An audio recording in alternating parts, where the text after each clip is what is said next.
Hi friends, welcome to my channel Sravani Thiru vlogs. అందరు ఎలా ఉన్నారు? నేను బాగున్నాను. మీరు అందరు బాగుండాలని కోరుకుంటున్నాను. ఈరోజు నేను గ్రీన్ చికెన్ చేయబోతున్నాను. దానికి కావాల్సిన పదార్థాలు చూసుకుందాం. గ్రీన్ చికెన్ కావాల్సింది పుదీనా, కొత్తిమీర, పచ్చిమిర్చి, కాజు, ఒక ఉల్లిగడ్డ, కారం, పసుపు, ఉప్పు, ఆయిల్, మసాలా దినుసులు, ధనియా పొడి, అల్లం వెల్లుల్లి పేస్ట్, పెరుగు, కొంచెం గరం మసాలా. దానికోసం 1/2 కిలో చికెన్ తీసుకున్నానండి. కడుక్కొని పెట్టుకున్నాను. ఇవన్నీ మిక్సీ జార్లో వేసుకుందామండి. పుదీనా, కొత్తిమీర ఇవన్నీ మనం మిక్సీ జార్లో వేసుకుందామండి. పుదీనా, కొత్తిమీర వేసాను. అలానే పచ్చిమిర్చి కూడా ఇలా చించి వేసుకుందాం.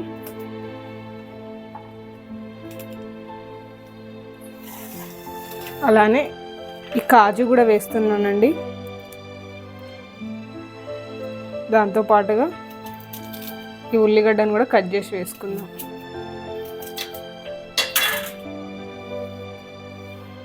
ఇందులోనే కొంచెం సాల్ట్ కూడా వేసుకుందామండి. ఒక 1/2 స్పూన్ వేసుకున్నాను. ఇవన్నీ మిక్సీ పట్టుకుందాం. మిక్సీ పట్టాక మళ్ళీ చూపిస్తానండి. ఇప్పుడు స్టవ్ ఆన్ చేసుకుందామండి. ఒక కడాయి పెట్టుకున్నాను. ఇందులో మనము ఒక 8 స్పూన్స్ వేస్తాను ఆయిల్.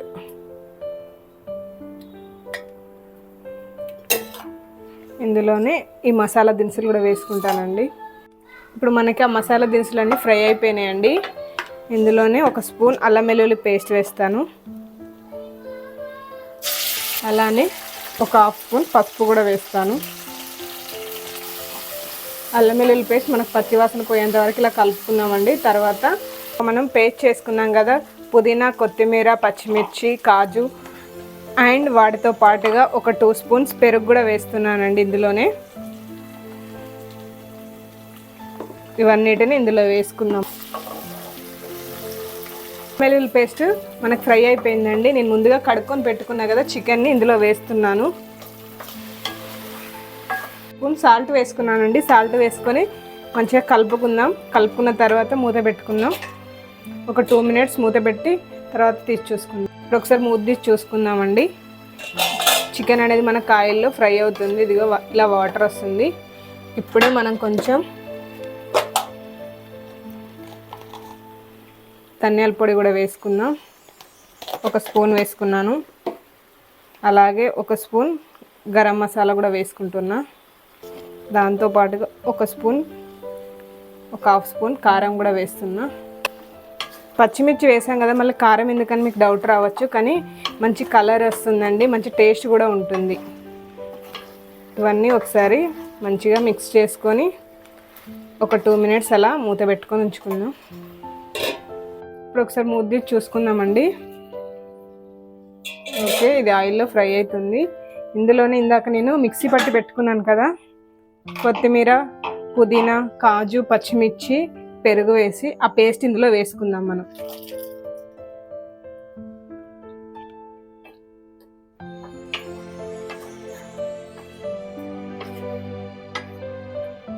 ఇప్పుడు పేస్ట్ వేసాను కదండి, ఇందులో కాసేపు మనం ఉడకనిద్దాము.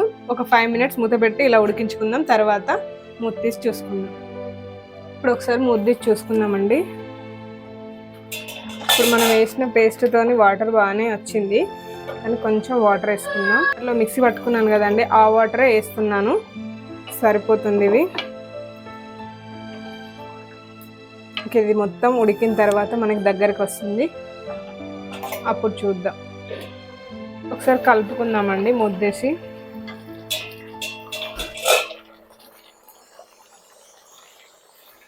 మనకి పేస్ట్ మొత్తం ఇట్లా దగ్గరకు వచ్చింది అనుకోండి, మంచి టేస్ట్ అండ్ మంచిగా కనబడుతుంది కర్రీ కూడా. ఆకుకూరలు తినడం ఆరోగ్యానికి చాలా మంచిది కదండి. ఇలా మనం అప్పుడప్పుడు ఆకుకూరలతో కూడా వండుకోవడం వల్ల మనకు ఆరోగ్యానికి చాలా మంచిది. అలాగే టేస్ట్ కూడా చాలా బాగుంటుంది. కాసేపు ఇలా మూత పెట్టుకొని ఉడకనిద్దాం దాన్ని. ఒకసారి మూత తీసి చూసుకుందామండి. ఓకే, కర్రీ అనేది ఉడికిపోయింది. ఒక 2 నిమిషాలు ఇలా మూత తీసి ఉంచుకుందాం.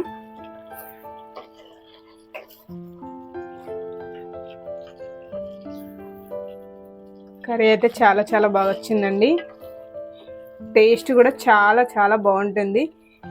మనం నార్మల్గా చేసే చికెన్ కన్నా ఇలా ఆకుకూరలతో చేసినప్పుడు చాలా చాలా మంచి టేస్ట్ వస్తుందండి. సూపర్గా ఉంటుంది టేస్ట్. నాకైతే చాలా చాలా ఇష్టం. నార్మల్ చికెన్ కన్నా నాకు గ్రీన్ చికెన్ అంటే చాలా చాలా ఇష్టం అండి. టేస్ట్ అంత బాగుంటుంది కాబట్టి నాకు అంత ఇష్టం. ఇది అన్నంలోకి కానీ, మన చపాతీలోకి కానీ, పరోటాలోకి కానీ, దేంట్లోకైనా చాలా చాలా బాగుంటుందండి. మీరు అందరు కూడా ఒకసారి ట్రై చేయండి. ఎలా ఉందో నాకు కామెంట్ రూపంలో తెలియజేయండి. మా ఛానల్ని ఫస్ట్ టైం కనుక చూసినట్లయితే లైక్ చేయండి, షేర్ చేయండి, సబ్స్క్రైబ్ చేసుకోండి. Thank you friends. Bye friends.